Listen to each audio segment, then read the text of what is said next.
Hi, I'm Amanda and welcome to All Access Eats. Some of you may already know me as an actress, a filmmaker, and the daughter of Meatloaf, but what you might not know about me is that I have a passion for cooking, and I especially love cooking for my friends and family.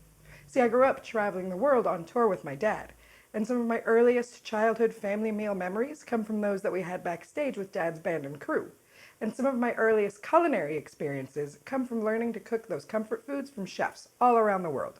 So I'm here to share some of those stories and some of those recipes with all of you.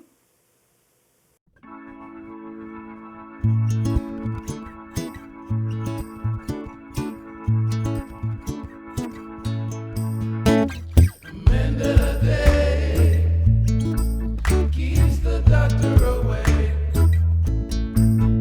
So now that fall is setting in, I'm already starting to think about what I'm going to cook for this Thanksgiving dinner. We're going to be having my boyfriend's family over here, so I get to cook for them for the first time, and I'm really excited about it. So I'm already rattling in my brain what kind of sides I want to make, what the main, obviously we're going to have a turkey, but a lot of people also like to include other proteins, especially when you have a big family dinner. So I think about all the times we've been on tour overseas or in different parts of the world where Thanksgiving isn't celebrated for obvious reasons. So chefs come up with all different ideas when we tell them, you're cooking our Thanksgiving dinner. One of my favorites, we were in Canada, and the chef there for that dinner made us a stuffed pork loin, which was absolutely delicious. So today, that's what I'm going to show you, my spinach and artichoke stuffed pork loin. And I'm going to show you technique for roll cutting it and getting it nice and flat so that we can roulade it. Let's get started. You can stuff and roulade a pork loin with any number of things. For this recipe, I'm going to do sort of artichoke, mushroom, spinach dip stuffed pork loin. Super delicious and super pretty. So to start, I've preheated my pan, and I'm going to add about a tablespoon of butter, and we're just going to start throwing the spinach right into my pan. It's a lot of spinach, but if you've seen me cook spinach before, you know how quickly it will cook down into nothingness. We're also going to add plenty of salt. Kind of get the spinach sort of moving around a bit. So here it is, our spinach nice and wilted and cooked down. All of that spinach made just this little bit, right? So now I'm just going to put it back. I rinsed this bowl out, and I'm going to put all the spinach back into this bowl. And next, we're going to saute our onion and our mushrooms. I'm not that worried about my mushrooms or even my spinach or anything being super chopped up because I like big bites and everything's going to cook down a lot. All right, so here it is, our mushrooms and our onions really nicely cooked down. Now I'm just going to add too much garlic as usual. I think this was about 4 or 5 cloves of garlic, 6, Like seven. 7 cloves of garlic. And I'm just gonna keep cooking this until that garlic is nice and fragrant. So just about 30 seconds. And to this, I'm also gonna add some fresh thyme. So now I'm just gonna add all of this straight into my spinach. I'm also gonna add a can of artichoke hearts. This is basically just a spinach, artichoke, and mushroom dip that I'm making here. So now I'm gonna make my cheese mixture. So that's 8 ounces of just regular cream cheese that I've left out for a few hours to soften. And then here in this bowl, I have 1 cup each of shredded Parmesan and shredded Gruyere.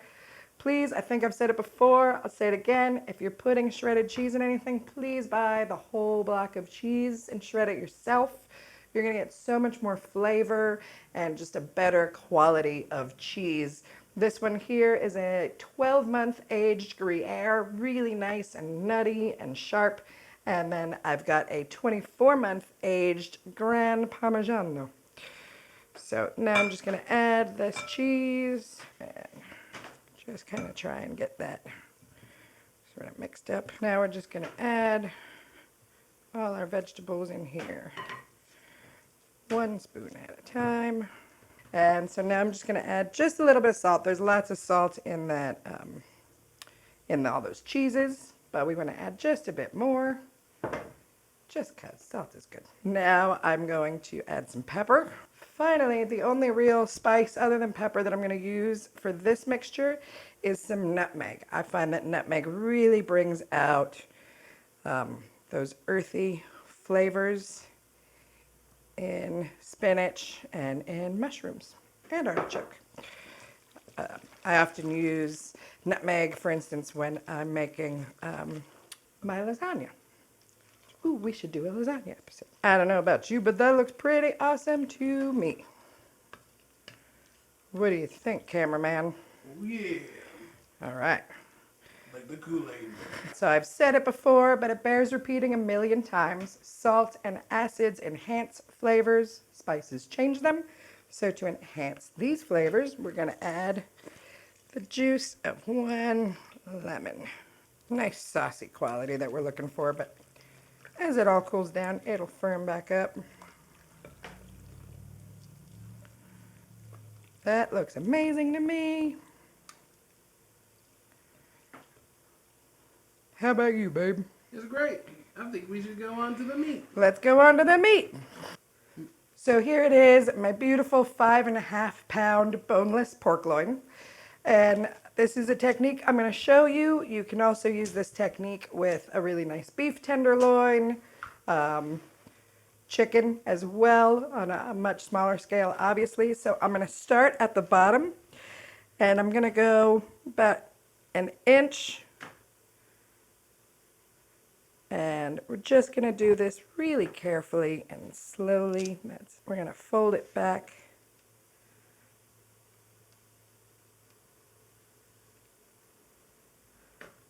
Like a book. And you can see I'm kind of slicing downwards as I cut to make sure I still get that.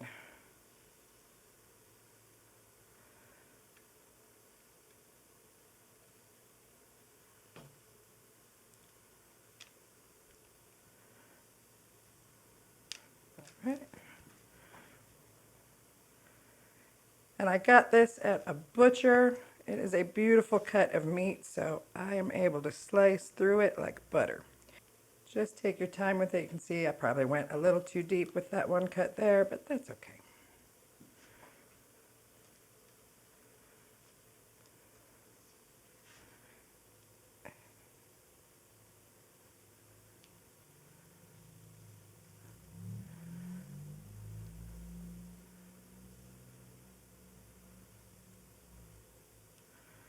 I am not a chef. These are all just skills that I've picked up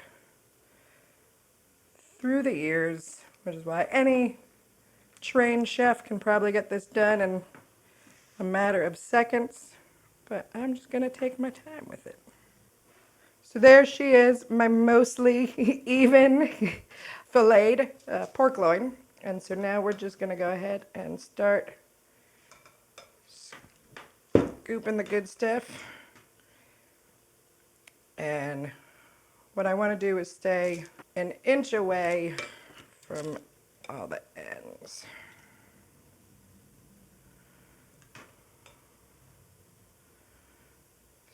And I usually anticipate a little is going to come out the side or come out the bottom, but we're going to do our best to keep it in there. Now it is time to get rolling.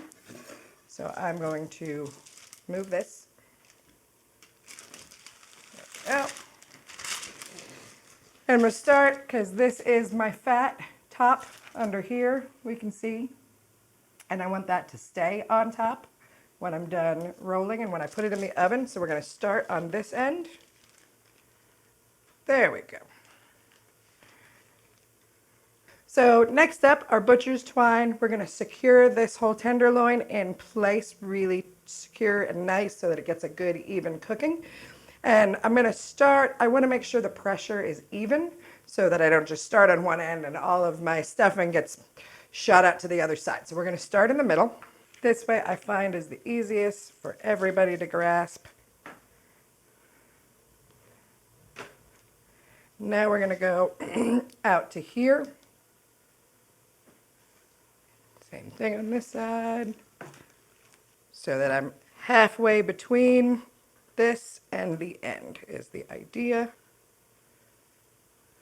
All right, so we're getting a little coming out the ends. That's okay.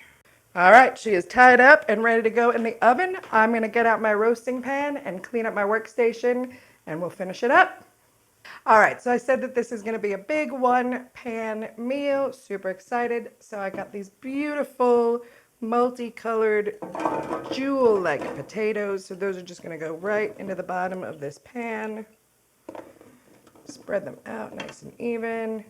And same thing, I've got beautiful jewel carrots, harvest carrots. Everything's just gonna go right into the bottom. Perfect. All right, so potatoes, carrots, and just half an onion. Kind of spread these out a bit more. And we're just gonna drizzle some olive oil on top of all this. And plenty of salt as well. Don't be shy with salt. And some pepper. Looks good to me. And then, oh, my herbs. Now I'm just gonna toss in just kind of whatever. Some sage. Yeah, just liberally some thyme. Everybody needs more time. And finally, just this nice sprig of rosemary. A little bit of rosemary goes a real long way too. And then I have this awesome roasting pan. It is a lifesaver. So the rack is gonna go just right on top of these potatoes. If you don't have a roasting rack like this one, don't worry, you can go ahead and just put the whole pork loin right on top of the potatoes and carrots. This I just like because it allows the fat to drip away as it cooks, and that fat is gonna go and season the potatoes and carrots. And last final step, I'm just going to liberally salt this pork loin as well. Keeping it liberal, y'all. We do everything liberally in this household. Voting and seasoning. All right, so there it is. How gorgeous does that look? I'm super excited. This is gonna go into the oven, uncovered, 375 degrees for 45 minutes to 1 hour, or until the pork reaches an internal temperature of 150 degrees. So I'm gonna put this in the oven and we'll see you when it's done. Here it is, my beautiful finished stuffed pork loin and all of my carrots and potatoes that go with it. Super excited. I took it out of the roasting rack and the big roasting pan just to let it cool down for about 15 minutes before I cut it open. All right, let's cut into this bad boy and see how it looks. So you can see there, beautiful pinwheel of spinach and artichoke and cheese. Outside is nice and crispy. Look at that. Nice crisp, you can hear it. Yeah, I like that sound. All right, let's take a bite of this. How pretty is that? Let's see, it's a little complicated, I know, but I feel like anybody can pretty much do this at home. Like I said a million times, I'm certainly not a chef, not trained. Just love to cook and learn some techniques along the way. That is such a nice balance of flavors. The pork is super, super tender because we did it long and slow. It actually wound up taking me about an hour and a half to cook the full pork loin. So just keep your thermometer in check. Make sure you reach 150 degrees. But this is so perfect, super tender, super flavorful, so delicate, and it looks pretty. I mean, look, let's get another inside shot before I run away and eat this. Look at that. So I assure you, no matter what you stuff your pork loin with, this is a beautiful centerpiece for any meal, but especially Thanksgiving, which is coming up. All right, thank you so much for tuning into this episode of All Access Eats. That's it for me today. So please subscribe to my channel. Let me know what you think in the comments. And come back next time for more recipes and stories from the road.